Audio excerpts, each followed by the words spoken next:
ओम शांति। आज दिनांक 9 अक्टूबर 2022 अव्यक्त वाणी के रिवाइज कोर्स 12 नवंबर 1992 को बाप दादा ने हम बच्चों को जो शिक्षाएं दी उनका मनन करेंगे। बाप दादा ने अटेंशन खिंचवाया भविष्य विश्व राज्य का अधिकार, संगम युग का स्वराज्य, अर्थात भविष्य विश्व राज्य का अधिकार प्राप्त करने का आधार संगम युग का स्वराज्य। आज विश्व रचता बाप दादा अपने स्वराज्य अधिकारी बच्चों को देख रहे हैं। इस वर्तमान संगम युग के स्वराज्य अधिकारी बच्चे ही विश्व राज्य अधिकारी बनते हैं। बाप दादा कहते क्योंकि स्वराज्य अधिकारी ही विश्व राज्य का अधिकार प्राप्त करने के अधिकारी होते हैं। इस संगम युग पर स्वयं भगवान पिता परमात्मा निराकार ब्रह्मा तन का आधार लेकर हम बच्चों को स्वयं की नॉलेज देते, अपनी नॉलेज देते और ड्रामा के आदि मध्य अंत को समझाते, जिसके आधार पर हम बच्चे विश्व राज्य अधिकारी अर्थात सतयुग में देवी देवता, त्रेता युग में चंद्रवंशी, द्वापर व कलयुग में अनेक स्टेटों की राजाई प्राप्त करते, जिसका आधार बाप दादा बताते। अभी संगम युग पर तुम बच्चे स्वराज्य अधिकारी बनते, अधीन नहीं रहते, स्वराज्य अधिकारी बनते, क्योंकि ब्राह्मणों का गायन है स्वतंत्रता ब्राह्मणों का जन्मसिद्ध अधिकार है। ब्राह्मण ही फरिश्ता सो देवता बनते। तो बाप दादा आकर हम बच्चों को स्वराज्य अधिकारी बनने की युक्ति बताते। बाप दादा कहते स्वराज्य अधिकारी अर्थात सर्व कर्मेंद्रियों, मन, बुद्धि और संस्कार को अपनी इच्छा के अनुसार अर्थात विधि पूर्वक कार्य में लेना, उन्हें पिता परमात्मा की याद में रहकर पिता परमात्मा की श्रीमत के अनुसार सभी से कार्य लेना, अधिकारी बनकर जैसा चाहो, जब चाहो, जितनी देर चाहो, जहां चाहो वहां स्थित कर दो। तो बाप दादा अभी संगम युग पर हम बच्चों को स्वराज्य अधिकारी बनाते, जिसके आधार पर हम भविष्य विश्व राज्य का अधिकार प्राप्त करते। तो बाप दादा कहते तीनों राज्यों के अधिकारी बनने की नीति रीति तुम बच्चे अभी संगम युग पर जान जाते हो। संगम युग पर जो ब्राह्मण आत्माएं होती हैं वे स्वराज्य अधिकारी बनते, हर एक राजयोगी बनकर सभी राज्य अधिकार को प्राप्त करने का पुरुषार्थ करते हैं।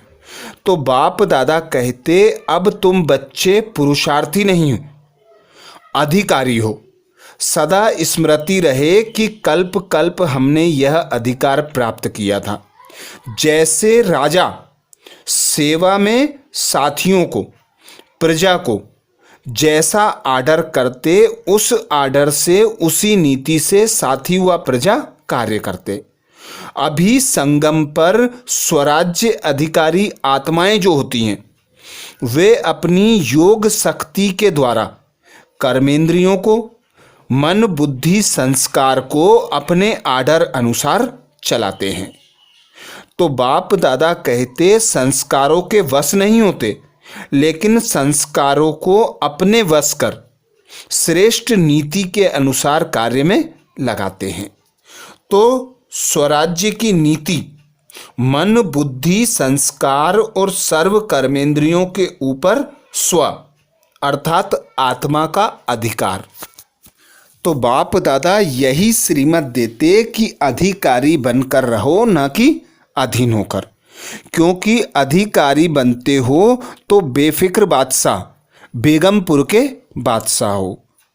सबसे बड़े ते बड़ा बादशाह है बेफिक्र बादशाह, और सबसे बड़े ते बड़ा राज्य है बेगमपुर का राज्य।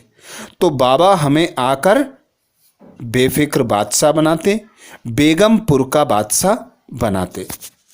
तो स्वयं भगवान सर्वशक्तिमान निराकार परमपिता परमात्मा हम आत्माओं को अभी बेगम अर्थात सुखमय जीवन की प्राप्ति कराते और बेफिक्र बादशाह बनाते।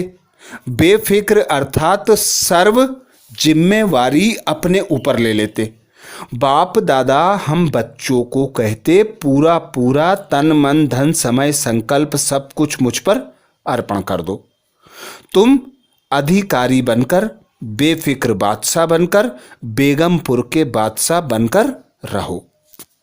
तो बाप ने हर ब्राह्मण बच्चे को तख्त नसीन अर्थात राजा बनाया है। संगम युग पर स्वराज्य अधिकारी बनते, भविष्य में विश्व राज्य अधिकारी बनते। तो बाप दादा अभी संगम युग पर ही सब बच्चों को श्रीमत देते कि अधिकारी बनकर रहो। कंट्रोलिंग पावर द्वारा मन बुद्धि संस्कार को भी कंट्रोल करो। सर्व कर्मेंद्रियों पर अपना अधिकार रखो। समय नाजुक होगा तो संकल्पों के तूफान आएंगे, तो ऐसे समय में कंट्रोलिंग पावर की आवश्यकता अधिक होती है। तो खुद को ऐसा पावरफुल बनाओ, सदा सर्वशक्तिमान पिता को साथी सहयोगी बनाकर रखो, तो कोई भी हलचल की परिस्थिति तुम बच्चों पर असर नहीं कर सकती। अर्थात अचल अडोल रहकर, साक्षी होकर, उमंग उत्साह में रहकर बेफिक्र बादशाह, बेगमपुर के बादशाह बनकर रहोगे। तो बाप दादा कहते राजा कौन बनेगा? जो कंट्रोलिंग पावर, रूलिंग पावर के साथ स्वराज्य करेगा। क्योंकि बच्चे कई कहते हैं आंखें खुली थीं तो देखने में आ गया, कान में दरवाजा नहीं है तो सुनने में आ गया। तो बाबा कहते इसीलिए भारत में विशेष बापू की याद में बना हुआ चित्र है। बुरा ना देखो, बुरा ना सुनो, बुरा ना बोलो। वे 3 बातें दिखाते हैं, आप बच्चे 4 दिखाते हो। साथ में एक और ऐड कर देते हो, बुरा ना सोचो। तो पहले बुरा सोचते हैं, फिर बुरा बोलते हैं, फिर बुरा करते हैं। तो बाबा कहते अपने हाथ में ऐसी कंट्रोलिंग पावर हो, रूलिंग पावर हो, जिससे ना व्यर्थ सुनना है, ना व्यर्थ सोचना है, ना व्यर्थ बोलना है, ना व्यर्थ करना है। तो ऐसे बाप दादा कहते कई बच्चे परखने में होशियार तो होते हैं, कोई भी गलती होती है जो नीति प्रमाण नहीं है तो समझते हैं कि यह नहीं करना चाहिए, यह सत्य नहीं है, यथार्थ नहीं है, अयथार्थ है, व्यर्थ है, लेकिन समझते हुए भी करते रहते या कर लेते। तो इसको क्या कहेंगे? कौन सी पावर की कमी है? तो बाप दादा कहते कंट्रोलिंग पावर नहीं है। कंट्रोलिंग पावर ऐसी हो जब चाहे जहां चाहे ब्रेक लगा दो और लग जाए। ऐसा नहीं कि ब्रेक यहां लगाए और आधे घंटे बाद लगे। ब्रेक लगाने की ऐसी पावर हो या कन्वर्ट करने की ऐसी पावर हो कि स्वयं को एक्सीडेंट से बचा लें। आगे बाप दादा समझाते स्वराज्य अधिकारी अर्थात सदा मौज ही मौज में रहने वाले। मौज में रहने वाला कभी किसी बात में मूंझता नहीं है। अगर मूंझते हैं तो मौज नहीं है। तो संगम युग पर मौज ही मौज होना चाहिए। कभी मौज, कभी दिल शिकस्त, ऐसा ना हो। शक्तियों को पांडवों को मौज होना चाहिए। तो समझा स्वराज्य की नीति क्या है। बाप दादा कहते चाहे प्रजा है, चाहे रॉयल फैमिली है, लेकिन प्रजा प्रजा नहीं, प्रजा भी एक परिवार है।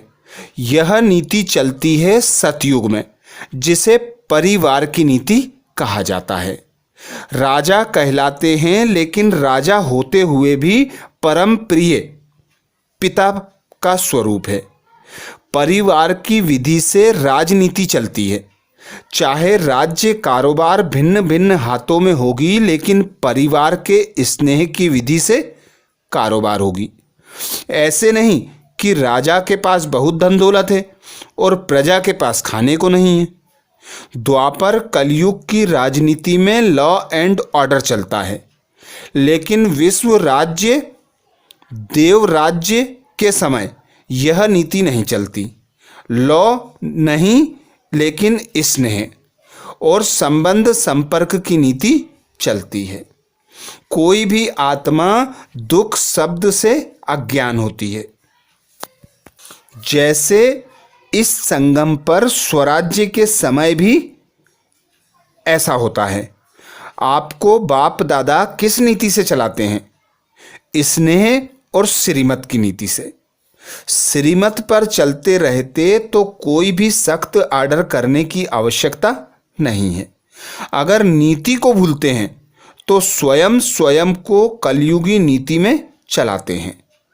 तो बाप दादा कहते विश्व के राज्य की नीति भी बहुत प्यारी है, क्योंकि अनेकता नहीं है, एक राज्य है और अखुट खजाना है।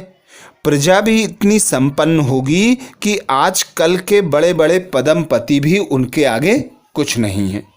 अप्राप्ति का कोई नाम निशान ही नहीं है। तो बाप दादा कहते इसका आधार भी क्या है? स्वराज्य है। जो बच्चे अभी स्वराज्य अधिकारी बनकर रहते वे अखुट प्राप्तियों सर्व खजानों से संपन्न बन सारे कल्प में खुशी में रहते, मौज में रहते। ब्राह्मण जन्म का ब्रह्मा बाप ने जन्मते ही स्वराज्य तिलक हर ब्राह्मण आत्मा को लगाया, तिलकधारी बच्चों को बनाया। तो बाप दादा पूछते तिलकधारी हो ना? तिलक है स्मृति का, तिलक भी है, तख्त भी है और ताज भी है। ताजधारी हो ना? कौन सा ताज है? विश्व कल्याण का ताज है। विश्व कल्याणकारी बनकर प्योरिटी का ताज भी धारण करते और विश्व कल्याण का ताज भी धारण करते। तो डबल ताजधारी अभी भी बनते। प्योरिटी का ताज है लाइट का ताज और विश्व कल्याण का ताज है सेवा का ताज। तो प्योरिटी और सेवा के आधार पर तुम बच्चे अभी भी स्वराज्य अधिकारी बनते। इसी आधार पर भविष्य में विश्व राज्य का अधिकार प्राप्त करते। आज बाप दादा ने हम बच्चों को जो वरदान दिया, वरदान का मनन करेंगे। वरदान में बाप दादा कहते मास्टर सर्वशक्तिमान की स्मृति द्वारा सर्व हलचलों को मर्ज करने वाले अचल अडोल भाव। मास्टर सर्वशक्तिमान की स्मृति द्वारा सर्व हलचलों को मर्ज करने वाले अचल अडोल भाव। तो सर्वशक्तिमान अर्थात सर्वशक्तिमान की संतान हम मास्टर सर्वशक्तिमान, पिता परमात्मा की संतानें हम आत्माएं। बाप दादा कहते इस स्मृति के साथ रहो तो जो भी हलचल की परिस्थिति आती है, परवश आत्माएं संबंध संपर्क में आती हैं, ग्लानि करने वाली आती हैं, तो कैसी भी हलचल का समय हो तुम बच्चों पर हलचल का प्रभाव नहीं पड़ता। हलचल को मर्ज कर देते हो और अचल अडोल साक्षी दृष्टा होकर हर परिस्थिति को खेल समझकर देखते हो। यह संगम युग पर ही तुम बच्चों को बाप दादा का सहयोग मिलता। सदा बाप दादा को साथी सहयोगी बनाकर रखते, सर्वशक्तिमान की छत्र छाया में रहते, सर्वशक्तिमान की सर्व शक्तियां प्राप्त कर, सर्व शक्तियों का, गुणों का, ज्ञान खजानों का यूज कर हर परिस्थिति पर स्वतः और सहज विजय प्राप्त करते। तो बाप दादा कहते, जैसे शरीर का ऑक्यूपेशन इमर्ज रहता है, ऐसे ब्राह्मण जीवन का ऑक्यूपेशन इमर्ज रहे और उसका हर कर्म में नशा हो, तो सर्व हलचलें मर्ज हो जाएंगी और आप सदा अचल अडोल रहेंगे। तो ब्राह्मण जीवन का ऑक्यूपेशन अर्थात हम बच्चों को श्रीमत अनुसार कर्म करने, श्रेष्ठ कर्म करने, कल्याणकारी कर्म करने हैं, जिसका आधार बाप दादा बताते ब्राह्मण जीवन की स्मृति। ब्राह्मण जीवन अर्थात पुरानी दुनिया से, पुरानी देह से, पुराने संबंध संपर्क से न्यारे कमल फूल समान, एक पिता परमात्मा के प्यारे।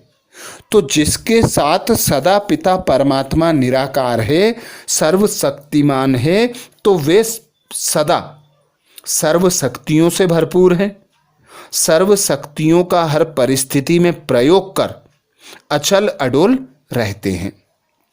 मास्टर सर्वशक्तिमान की स्मृति सदा इमर्ज है, तो कोई भी कमजोरी हलचल में ला नहीं सकती, क्योंकि वे हर शक्ति को समय पर कार्य में लगा सकते हैं।